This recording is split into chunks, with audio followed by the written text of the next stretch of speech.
Saya tidak mengerti mengapa Dimas Sunan Kalijogo menggunakan ini. Apa ini ajaran Islam? Saya pun tidak mengerti mengapa Kanjeng Sunan Giri baru mempersoalkannya sekarang.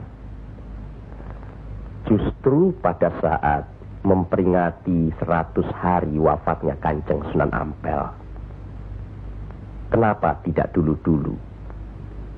Ya, karena baru sekarang ini kita berkumpul tanpa ada orang lain di antara kita. Kenapa Dimas menggunakan kemenyan, bunga-bungaan, dan lain-lain ini? Bukankah Rasul menganjurkan agar kita selalu rapi, bersih, dan menggunakan wangi-wangian? Setiap sholat Jumat pun kita dianjurkan menggunakan wangi-wangian. Apakah sholat Jumat itu bukan ibadah? Tapi Sunan Kali membakarnya saat peringatan akan dimulai. Saat membaca doa. Sholat Jumat itu bukan hanya berdoa, tapi juga menghadap Allah. Dulu, kemenyan itu digunakan menyampaikan doa untuk nenek moyang lewat asapnya. Itu dulu. Tapi sekarang cukup dengan ini. Yang pasti, kemenyan itu tidak boleh. Adakah tertulis jelas nama kemenyan itu? Adakah penjelasan atau kejelasan mengenai jenis, bentuk, atau nama dari wangi-wangian itu?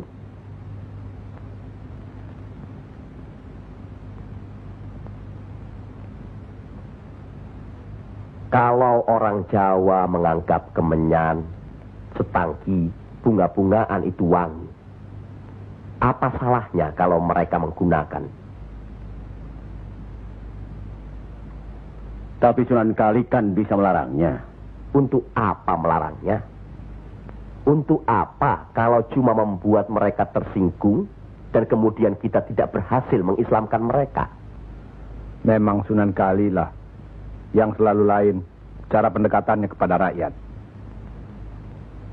Tidak ada cara lain Kanjeng Sunan Giri selain mendekatkan hatinya, sentuh perasaannya, sesuaikan dengan kebiasaannya, yang kemudian setelah mereka merasa cocok, sesuai, lalu kita rubah sedikit demi sedikit. Bukankah kesemuanya itu telah kita musyawarahkan terlebih dulu?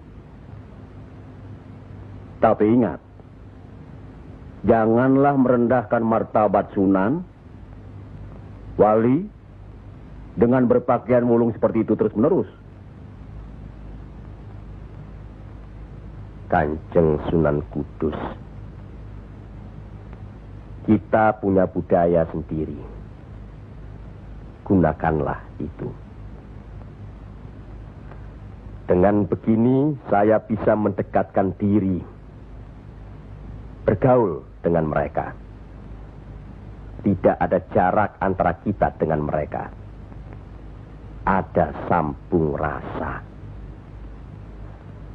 Lagi pula iman Islam seseorang bukan terletak di pakaian, tapi di sini. Yang penting bersih, aurat tertutup.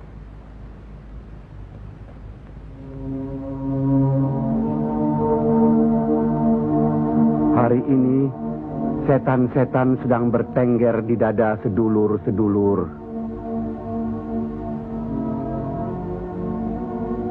Lupa akan firman Allah. Kalau ada perselisihan di antara kita umat muslim,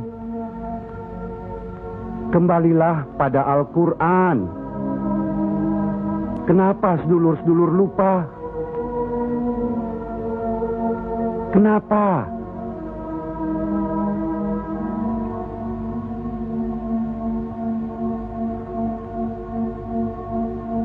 Maaf Kanjeng Sunan Giri.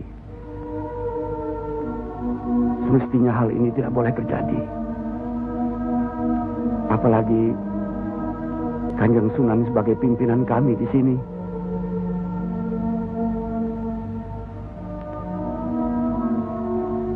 Kita harus ingat akan bahaya Islam yang berpusat di Pengging, yang perkembangannya begitu cepat, penyebarannya dan cara mengajarnya yang berbeda dengan kita. Apakah kita tidak merasa curiga sama sekali terhadap Syekh Siti Jenar alias Syekh Lemah Abang itu? Maaf, Kanjeng Sunan Bonang. Tidaklah baik berprasangka buruk terhadap orang. Itu pun termasuk dihinggapi setan. Astagfirullahaladzim.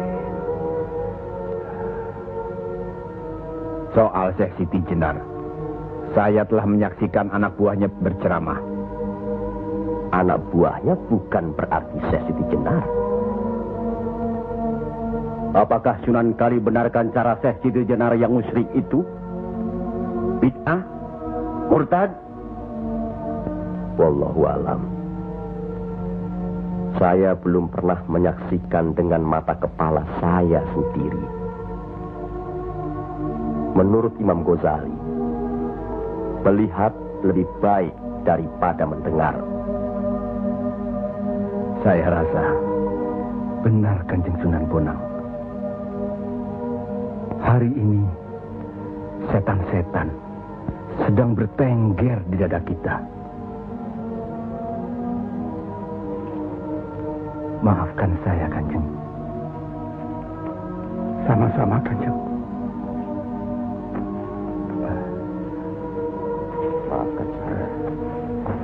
Maafkan sama-sama. Maafkan. Maafkan saya, Sunan. Kanjeng Sunan Bonang. Sama-sama. Sunan Mulia. Maafkan. Maafkan saya. Maafkan Kanjeng Sunan Kali. Alhamdulillah. Maafkan Kanjeng Sunan Kudus. Maafkan saya.